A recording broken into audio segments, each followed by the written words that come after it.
17 mm kidney stone হয়ে গেছে এবং লোকেরা বলছে এটা বের করাও ভাইয়া, না হলে সমস্যা হবে, এবং কিছু লোক বলছে তোমাকে ওষুধ খাওয়াই, এখনই এই স্টোন বের হবে, বিয়ার খাওয়াই, এখনই এই স্টোন বের হবে। তাহলে এর আসল সত্য কি? যদি আপনার 17 mm কিডনি স্টোন হয়ে যায় তাহলে এটা কিভাবে আমাদের কিডনির সমস্ত মূত্র বের করে? একটি পাতলা পাইপ, যাকে আমরা ইউরেটার বলি, সেই পাইপ দিয়ে এটি যায় এবং আমাদের মূত্রথলিতে পৌঁছায়।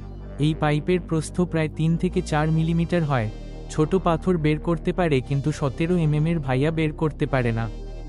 ওটা কিডনিতে আটকে থাকে বা পাইপের উপরের অংশে আটকে থাকে, তাই চিকিৎসা হিসেবে এটাকে বের করতেই হয়।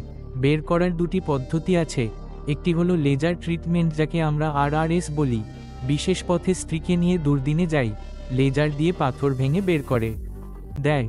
দ্বিতীয়টি হলো সাউন্ডওয়েভ ট্রিটমেন্ট, যেখানে সাউন্ডওয়েভ দিয়ে পাথর ভেঙে ভেঙে বের করা হয়।